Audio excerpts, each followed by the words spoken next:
What's going on, advocates? Welcome back to another edition of the Black Mental Health Podcast. I'm your host, Reg.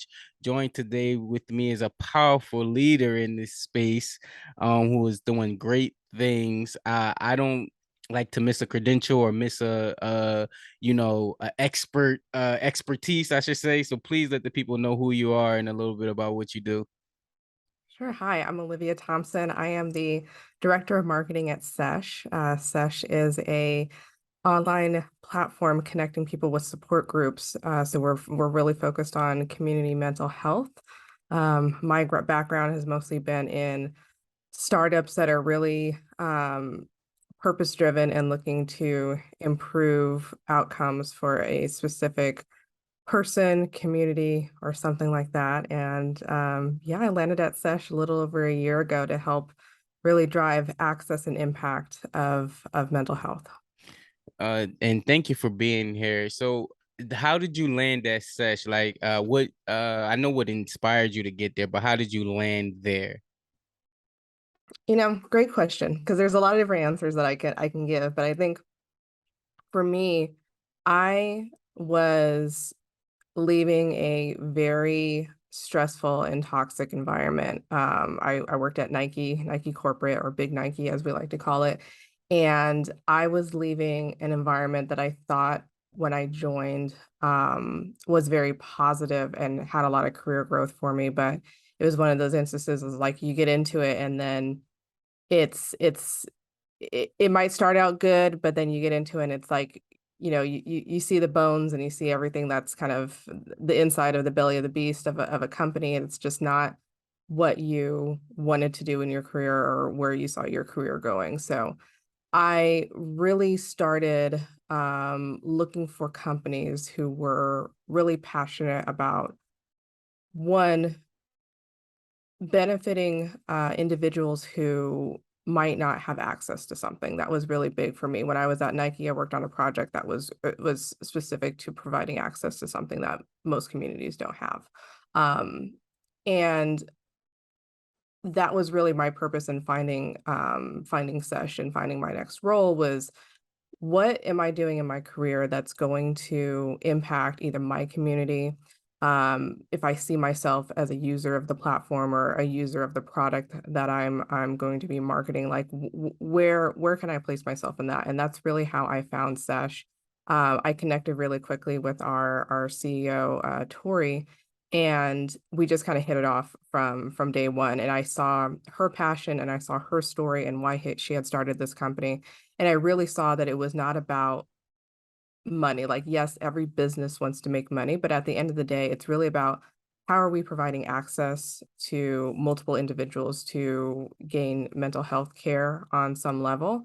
And we're not worried about how much are we going to be charging them, or how much money can we get out of them, or what's our total addressable market, or things like that. Like, those are all numbers that we know, but how are we focused on the actual access? And that's what really hooked me into Sesh, and that's why I'm still here today. Wow, wow. So I've got so many questions, but I'll keep it brief because I know we have a short time together. One of the things research when I were was knowing that I was having you on is that less than 2% of American Psychology Association member psychological. I don't know why, but just breeze past that members are Black or African American.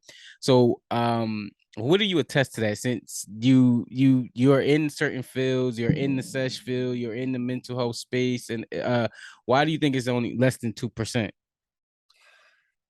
There's a lot of things, not being a mental health professional in that space as well. I do a lot of observation, and I lean on a lot of thought leaders, especially on like LinkedIn, who really talk about that. And even just this morning, I was looking at someone I follow very closely in the mental health space. Her name is Megan Cornish, and she was talking about how I believe like 64% of mental health professionals are unlicensed, and there's like this huge barrier to becoming licensed in this in the mental health field, because there's only so many options. I think there's two answers to that. I think one, there is like I don't think people understand the impact of this. I think it's overshadowed by a lot of things that people see in the news around social work. And I think a lot of people think of mental health professionals as kind of like um, it's almost like policing, you're policing someone's well being. And I don't think there's a lot of benefits shown behind the role, and there's not a lot of the impact that's shown as well. And I think on top of that, there's also the barrier to getting into roles that have a lot of impact.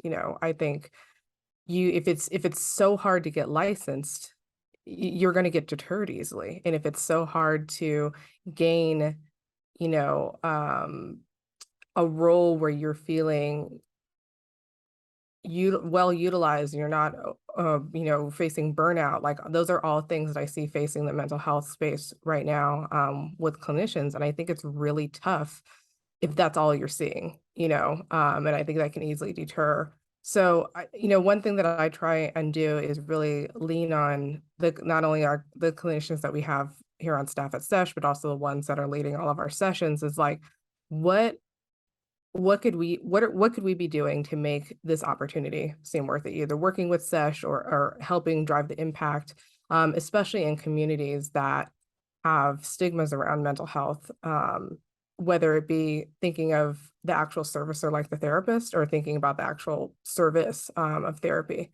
And I think utilizing them as thought leaders has benefited us a lot. And I think could benefit everyone because you really get to learn a lot more about the field. I've even learned way more about the field than I knew coming into Sesh, because I kind of had the same thoughts. It's like, you're either a therapist on a couch, or you're a social worker, and it goes way beyond that. And I wish more people could see it. But I think that's a large part of it, is just people don't see it.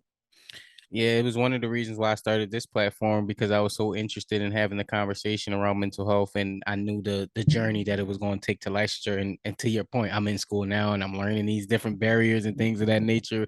But fortunately, I get to talk to individuals like yourself and other mental health people that's in the field, and therapists that kind of ease the pathway a little bit more along the way. But talking more into Sesh and talking about Sesh, one of the things I seen on the website and learning, and actually as I talk about the website, I'll pull it up um so that individuals could see, because it is an interesting platform and I think it's well needed everywhere, because it'll kind of tackle some of those barriers that a lot of individuals can't, that we can't meet the demand of the amount of people that need to be service. So I think Sesh is a great way to be able to meet that demand and provide resources and services and information that other individuals may not get along the way.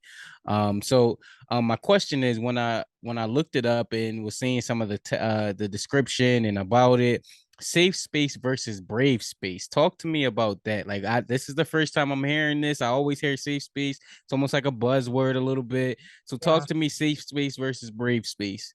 Yeah, great point.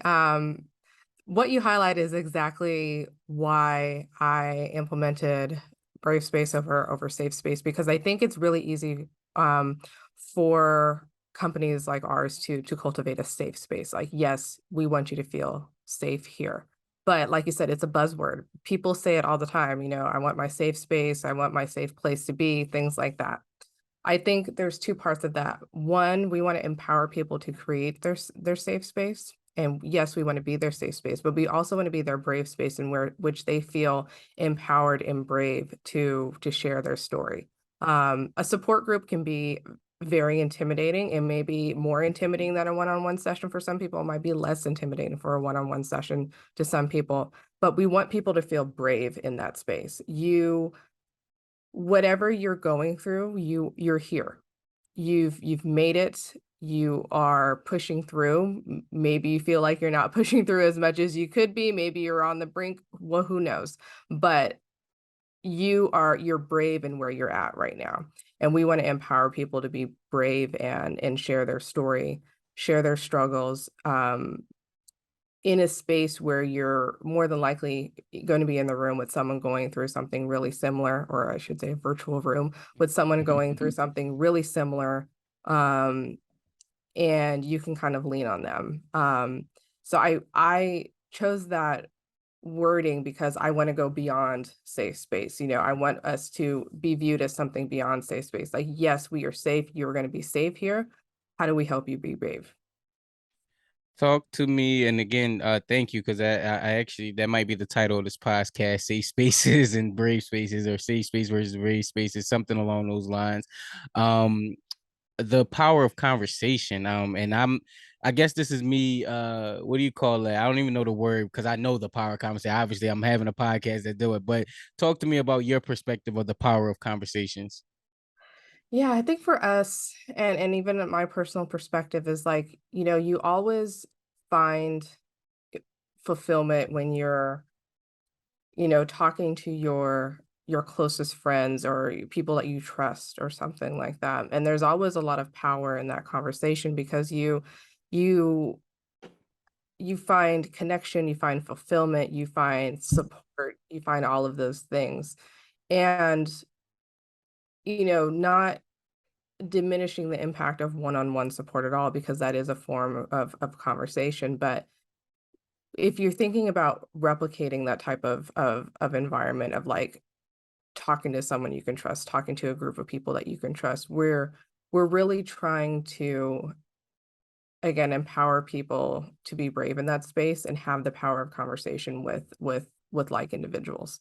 There's a lot of there's a lot of studies that show how group support truly supports like a person's emotional well-being and things like that. So like obviously that's the focus of our company, but we really want to focus on instilling that power of conversation within a person. Like you combining having a brave space, the power of that, group dynamic is really powerful. So we want people to be encouraged by having really thoughtful conversations with people that are kind of going through the same thing to really drive that community connection and and feel like they're not alone. Thank you for that, because I understand that completely. Because I run support groups myself. For NAMI, the National Alliance Against Mental Illness, and then for Black Men Hill, running their men's group. So, um, I understand it as well. Talk to me. So, walk me through it as a individual. Say I'm Reggie and I want to join a session. Oh, that's a tongue twister. Session. um all right, so I hear about it. Olivia did a great job of getting me wanting to get supportive of it. Now I click on the website. Walk me through the process of what I can expect. Yeah, so you have 2 options. You can either download our app, it's available on Android app stores, iPhone app stores. You can also get started, directly on our website, and our web app as well. And you're taken through, like, a pretty short, sign-up process. We learn a little bit about you. You're able to pick a pseudonym, so you don't have to worry about, um if you don't want to use your real name or if you want to just maintain a level of privacy when seeking out support, you're able to select a pseudonym from there.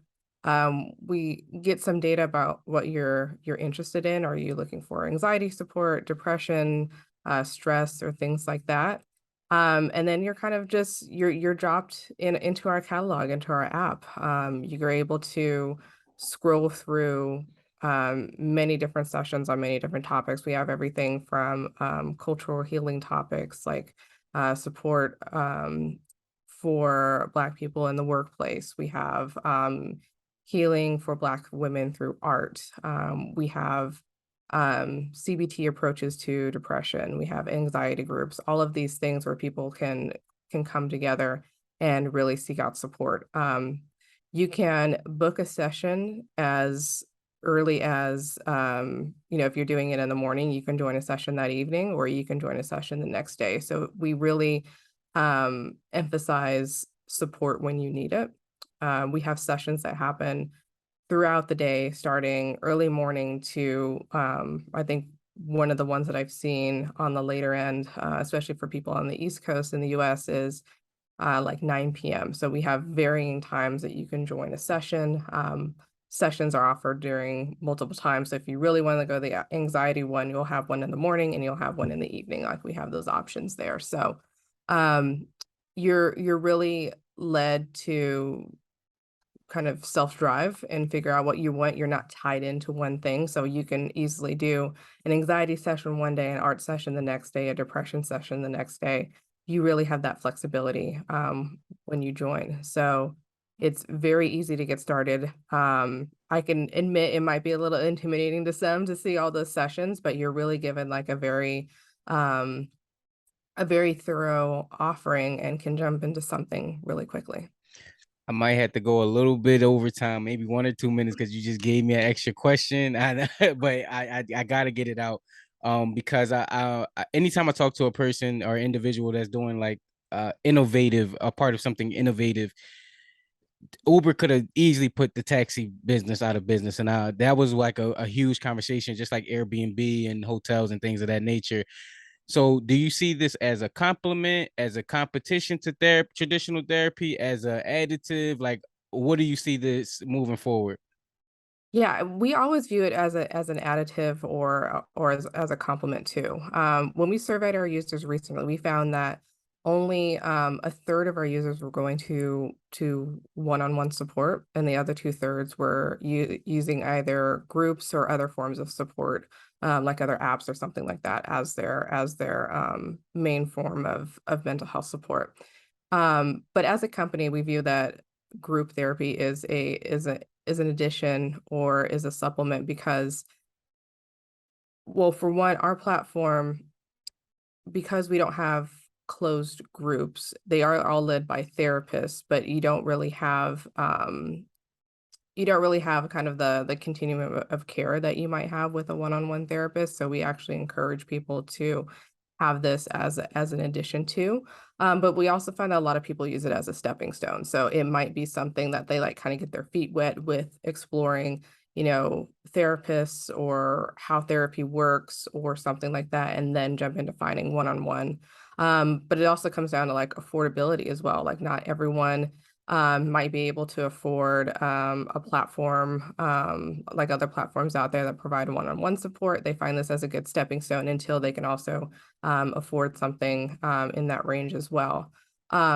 Even as we talk to companies and things like that as providing Sesh as a benefit, we're always pairing it with their like EAP program or another one-on-one provider that they might be using because there's a lot of really strong research that shows that partnering the two together um, really enhances the care for an individual and provides them both that like community level support and also that more like higher acuity one-on-one support as well.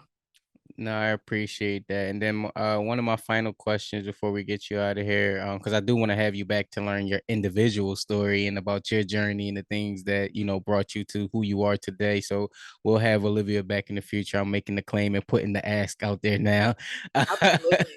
Absolutely. But so what do you see the future of Sesh? What do you see the future of the I don't even want to say the business, but it is a business, the mental health industry. There we go. What do you see the future as we have a demand, and especially within the African American community where people are now awakening and are wanting to have these conversations? Now, what do you see the future of like health and tech, mental health tech, or the way we, deal with this issue of mental health services versus the amount of people that need to meet the demand?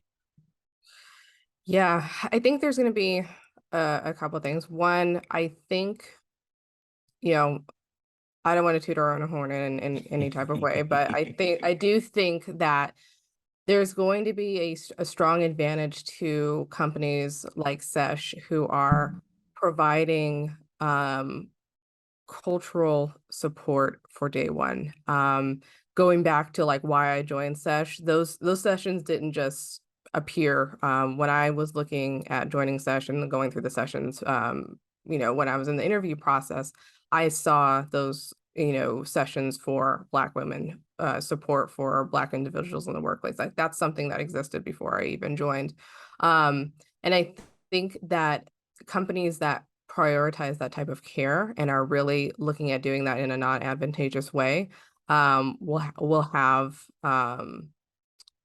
will have the upper hand in this market because it really, as things have unfurled the last, several years with Black Lives Matter, racial injustice, all of those things that our community has faced, companies like ours are going to be under the microscope. And if you're not showing that um, progressive mindset, and if you're not showing that you're not doing this for money, you're gonna get ripped apart. And that's honestly, like, one of the reasons I'm really happy to be here because I have the opportunity of, one, being in this community and being at a company that truly supports, my community, and I can help shape the perception of our company as we grow.